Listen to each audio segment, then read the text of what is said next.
अस्सलाम वालेकुम dear students, आज हम स्टार्ट करेंगे एक्सरसाइज 1.4 क्लास 9th किताब book publishers maths.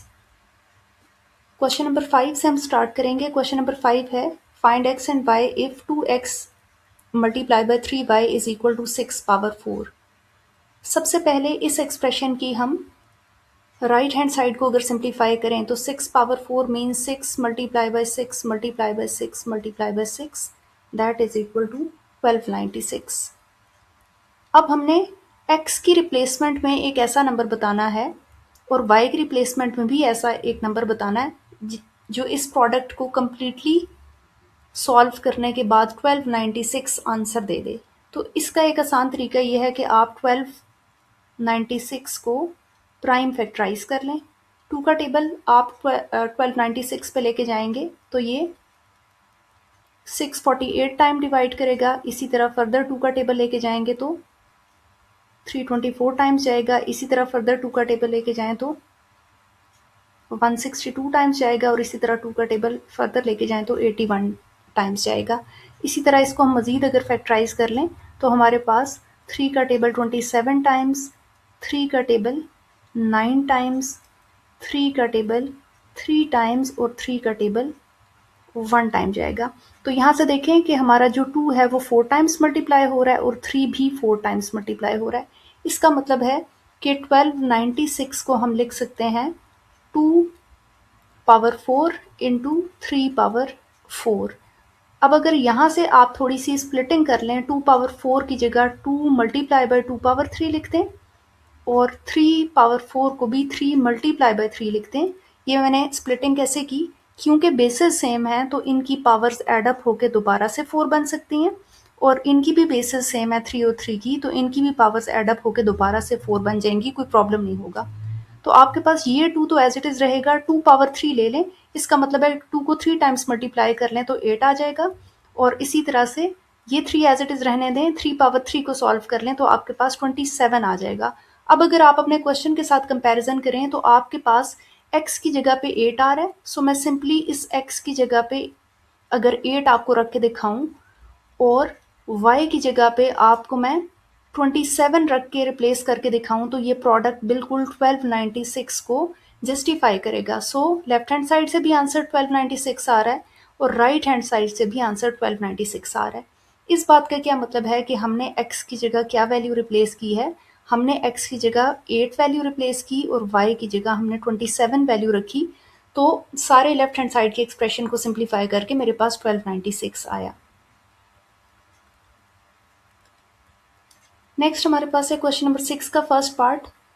3 power 3 multiply by 3 power 6 whole divided by 3 power 7 into 3 power 5 which is further equal to 3 power x। तो हम left hand side को पहले सिंप्लीफाई कर लेते हैं।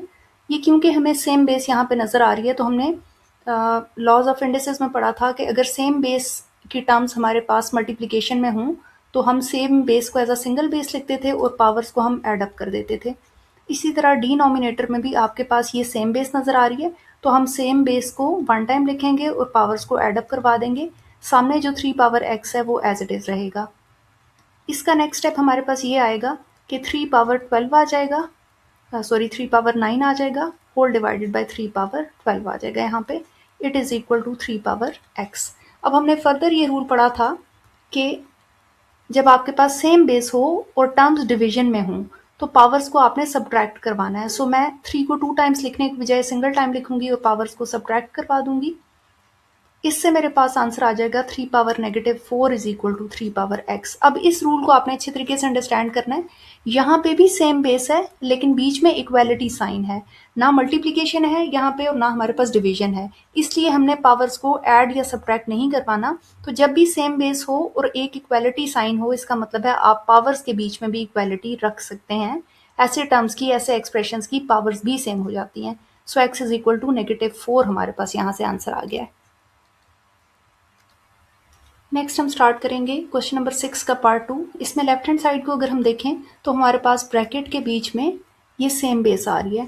तो सेम बेस वाली टर्म्स के बीच में मल्टीप्लिकेशन साइन है, सो सेम बेस को एज अ सिंगल बेस लिखेंगे और मैं इनकी पावर्स को एडअप करवा दूंगी with whole power 2 as it is. और क्योंकि इसके डिनोमिनेटर में दो टर्म्स डिवाइड हो रही हैं तो इनको हम अपनी आसानी के लिए फ्रैक्शन में लिख सकते हैं. We can write them as 7 power 4 over 7 power 2 which is further equal to 7 power 3. वो हमने एज इट इज़ लिख दिया. अब नेक्स्ट स्टेप में हम क्या करेंगे कि यहाँ पे आपके पास पावर के ऊपर एक और पावर है तो पावर को पावर से मल्टीप्लाई करवा देंगे. सो 2 टाइम्स x प्लस 3 यहाँ पे 7 की पावर हो जाएगी और डिनोमिनेटर में क्योंकि आपके पास ये सेम बेस आ रही है तो सेम बेस को 1 टाइम लिखेंगे और पावर्स को हम सब्ट्रैक्ट करवा देंगे. This is equal to 7 power 3 as it is. अब हम नेक्स्ट स्टेप में क्या कर सकते हैं. अब हम नेक्स्ट स्टेप में 7 की पावर को सिंप्लीफाई कर सकते हैं. 7 यहाँ से इस ब्रैकेट को ओपन करें. 2 इंटू एक्स 2x बन जाएगा और इसी 2 को आप 3 के साथ मल्टीप्लाई करवाएंगे तो 6 आ जाएगा. इसके डिनोमिनेटर में हमारे पास आ रहा था 7 power 2 which is equal to 7 power 3. अब आप यहाँ पे अगेन लेफ्ट हैंड साइड पे देखें तो आपके पास ये 7 सेम बेस आ रही है तो सेम बेस को हम 1 टाइम लिखेंगे और पावर्स को हम सब्ट्रैक्ट कर देंगे. ये हमारी न्यूमरेटर की पावर है. इसमें से मुझे डिनोमिनेटर की पावर को लेस करना है and it is equal to 7 power 3. Next हम क्या करेंगे कि आपके पास 7 power 2x as it is रह जाएगा. 6 और 2 का डिफरेंस होगा +4. It is equal to 7 power 3. अब जैसे अभी प्रीवियस क्वेश्चन में मैंने आपसे कहा कि अगर आपके पास सेम बेस हो लेकिन दरम्यान में मल्टीप्लिकेशन या डिवीजन ना हो बल्कि एक इक्वालिटी साइन हो तो आपने उस सेम बेस को छोड़ देना है, स्किप कर देना है और इनकी पावर्स को इक्वल लिख देना है. सो सेम बेस होने की वजह से मैं उस सेम बेस को छोड़ रही हूँ. मैं पावर्स पे आ जाऊंगी और पावर्स को इक्वल लिख दूंगी. अब मुझे x की वैल्यू तक जाना है तो मुझे 4 को शिफ्ट करना चाहिए. 4 यहाँ पे प्लस हो रहा है, राइट हैंड साइड पे जाके माइनस हो जाएगा और फर्दर इसका आंसर -1 आएगा और 2 यहाँ पे मल्टीप्लाई हो रहा है तो -1 के साथ जाके डिवाइड हो जाएगा और ये हमारे पास x का आंसर -1/2 बन जाएगा. नेक्स्ट इसका पार्ट नंबर 3 डिस्कस करेंगे. 4 power x is equal to 1/64. इसमें 4 पावर x को हम एज इट इज़ लिखेंगे और इस 1/64 को हम कन्वर्ट करेंगे प्राइम फैक्टराइजेशन में. तो अगर मैं 64 की प्राइम फैक्टराइजेशन कर लूँ 2 के टेबल से तो मेरे पास यहाँ पे 2 का टेबल 32 टाइम्स इसको डिवाइड करेगा, देन 2 का टेबल 16 टाइम डिवाइड करेगा, 2 का टेबल 8 टाइम्स डिवाइड करेगा, 2 का टेबल 4 टाइम्स डिवाइड करेगा, 2 का टेबल 2 टाइम्स डिवाइड करेगा और देन 2 का टेबल 1 टाइम डिवाइड करेगा. It means 1 2 3 4 5 6. I can write 64 as 2 power 6. अब क्योंकि लेफ्ट हैंड साइड पे हमारे पास 2 एज अ बेस आ चुका है तो मैं कोशिश करूंगी कि राइट पे भी 2 एज अ बेस बना लूँ. सो 4 को हम सिंपली 2 पावर 2 लिख सकते हैं और whole power x as it is आ जाएगी. और यहाँ पे बेटा हमारे पास क्योंकि हमारे न्यूमरेटर में 1 आ रहा है तो इसको मैं ऊपर वाले पार्ट में शिफ्ट कर लेती हूँ तो मेरे पास ये बन जाएगा 2 पावर -6. हमने पढ़ा था कि जब भी किसी टर्म को डिनोमिनेटर में या न्यूमरेटर में शिफ्ट किया जाता है तो उसका साइन चेंज हो जाता है.